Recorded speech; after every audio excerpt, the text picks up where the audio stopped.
Olá pessoal, espero que vocês estejam bem. No vídeo de hoje eu vou relacionar a cidade de Porto Seguro, Bahia, com o descobrimento do Brasil. Para quem não sabe, Porto Seguro se localiza na região que foi oficialmente a primeira a ser descoberta pelos navegadores portugueses. Isso ocorreu em 22 de abril de 1500 pelo navegador Pedro Álvares Cabral, que avistou terra firme após ter deixado a costa africana um mês antes.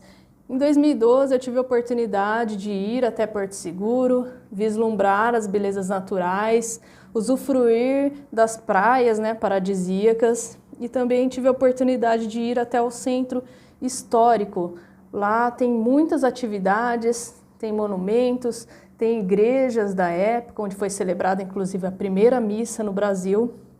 E um monumento que me chama muita atenção é chamado do Marco do Descobrimento, que é um objeto que Portugal deixa no Brasil como símbolo de sua posse. Existem outros monumentos ao longo do Brasil, porém esse de fato é o primeiro. Ele fica a céu aberto, ele não fica no museu, então ele é envolto apenas a uma estrutura de vidro. A gente pode observar uma cruz, que é o símbolo da coroa portuguesa. Por que eu estou falando descobrimento entre aspas? Porque essa expressão é uma expressão eurocêntrica, a visão do europeu, porque ele descobriu um novo mundo, novas terras, porém não podemos esquecer que as pessoas que estavam aqui, elas já viviam há muito tempo e já tinham sua cultura, tinham sua religião, seu modo de vida. Então podemos considerar que foi um achamento. Afinal, essas pessoas já estavam aqui há muito tempo. Gente, contextualizando como estava a situação no mundo nessa época, em 1500. Bom, estávamos passando da Idade Média para a Idade Moderna. E estamos no contexto das grandes navegações, onde Portugal e Espanha são os primeiros países europeus a se lançar no mar nas grandes navegações. Eles são os pioneiros porque eles já tinham conseguido se unificar. Então tinha um reino forte, diferente de outros países da Europa, por exemplo, França e Holanda, que ainda estavam com guerras internas. Então isso impediu que eles também se lançassem ao mar. Eles vão se lançar no mar depois, e aí vai haver uma briga aí, porque eles também querem pedaços de terra. Qual o contexto para acontecer as grandes navegações? Existem inúmeros, porém eu vou citar três. O primeiro, crise institucional da Igreja Católica. Acredito que a maioria das pessoas aqui já tenham assistido filmes sobre Inquisição, o poder da Igreja. Então a Igreja tinha um poder muito forte.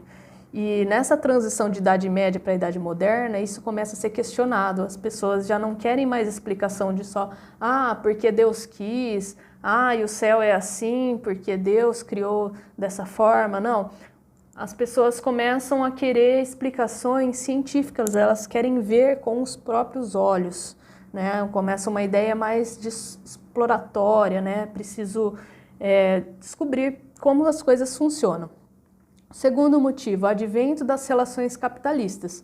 Então, na Idade Média, as relações eram mais de subsistência. Preciso me alimentar, vou comer, me saciar, porém não preciso ficar acumulando, a comida. Vai começar a mudar essa ideia, as pessoas vão começar a querer acumular as coisas, E o mercantilismo, que é também a ideia de acúmulo, porém acúmulo de metais. Então, prata e ouro é um sinal de riqueza, A coroa é rica e nobre. Bom, já expliquei que Espanha e Portugal se lançaram ao mar primeiro que as outras nações, por terem já o seu reino unificado. Essas navegações a gente não pode esquecer que era muito caro, então assim, era um investimento muito grande e não tinha certeza de nada, porque muitas vezes essas embarcações afundavam, as pessoas morriam, muita gente que estava dentro dessas navegações morriam ao longo da viagem, eram jogados ao mar. A comida que era colocada nesses navios, para armazenagem, muitas vezes estragavam, ratos condições péssimas de armazenagem. Então, assim, era algo muito perigoso, que muita gente morreu, muitos barcos afundaram, enfim. O que acontece? Espanha e Portugal, eles estavam usando essas embarcações para irem até as Índias, que era o local da vez, né? Porque lá tínhamos as especiarias. Então, especiarias, por exemplo, sal, pimenta, era algo que era muito valorizado, porque não era só uma questão gastronômica, era uma questão de conseguir se alimentar. Imagina você tendo que comer um pedaço de carne sem sal, sem nada, e ainda mais que sem ter uma armazenagem adequada. Então, naquela época, você ter o sal para poder colocar nessa carne para ser, né, palpável, sem você conseguir comer, era algo que era muito valorizado. Então, essa viagem eles faziam através do mar Mediterrâneo. Só que em um momento, esse mar Mediterrâneo ele é dominado pelos italianos e isso vai fazer com que Portugal e Espanha tenham que encontrar uma nova rota. Então aí eles vão começar a tentar, né, buscar essa rota pelo périplo africano, que é dar a volta pela África até chegar às Índias. Espanha, numa dessas rotas, né, encontra terras na América. Então aí a Espanha, através do Cristóvão Colombo, encontra as primeiras terras na América. Inclusive eles vão depois encontrar, né, ouro e prata, e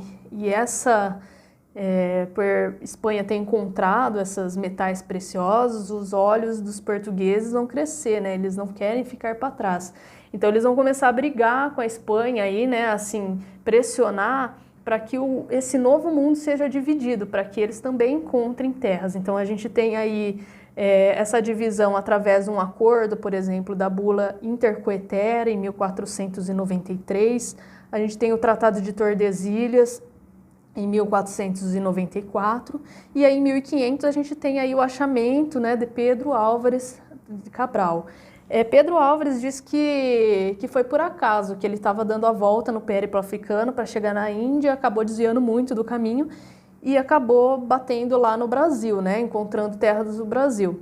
Porém, há aí indícios que não seja bem assim, porque provavelmente Portugal já sabia que existiam terras, tanto que começou a pressionar a Espanha nessas divisões, né? O acordo aí de Tordesilhas, né? Que divide aí exatamente esses pedaços de terra que Portugal vai encontrar, ocorre em 1494 e 1500, Pedro Álvares Cabral chega aqui até com Pero Vaz de Caminha, né, que ele vai narrar, ele tem uma carta, né, que é muito famosa, eu vou dedicar um vídeo exclusivo para essa carta, que tem muita coisa interessante escrito lá. E essa carta, inclusive, aí, por curiosidade, ela fica hoje em Portugal, na Torre do Tombo, que é um lugar que abriga arquivos centenários e é guardado a 7 chaves. Então, essa carta ela só sai de lá para eventos muito ultra mega blasters. Tipo, quando deu 500 anos, né, do achamento do Brasil, essa carta ela saiu de lá. Porém, se não, não. O que é importante também dizer é que nessa época que Portugal encontra terras aqui no Brasil, ele não acha ouro nem prata, então Portugal vai continuar a explorar as Índias e aqui no Brasil ele não vai ainda se fixar. Então é o período que a gente chama de pré-colonização, que vai de 1500 a 1530, que o Portugal encontra aqui uma árvore muito interessante, que é o pau-brasil. É um produto aí, né, uma árvore que gerava um atrativo, um corante vermelho, que além de para construir, né, as caravelas e as embarcações, ele também era utilizado para tecido. Então, assim, a gente vê os reis, né, com as túnicas vermelhas, que eram um sinal de riqueza, de nobreza, e os tecidos eram muito caros para ser tingidos. E essa árvore, ela já soltava naturalmente esse corante. Então, Portugal, assim, ganhou dinheiro a rodo com esse transporte para o Brasil feito com os índios, né? Os índios cortavam essas árvores e tal, a gente tem aquela história dos escambos, né? E então é isso, gente. Pré-colonização, 1500 até 1530. Nesse vídeo eu quis relacionar aí Porto Seguro, que acredito que muita gente tem interesse de ir, quem não foi, vá, que é um lugar muito legal, tá? E falei também sobre o descobrimento, né?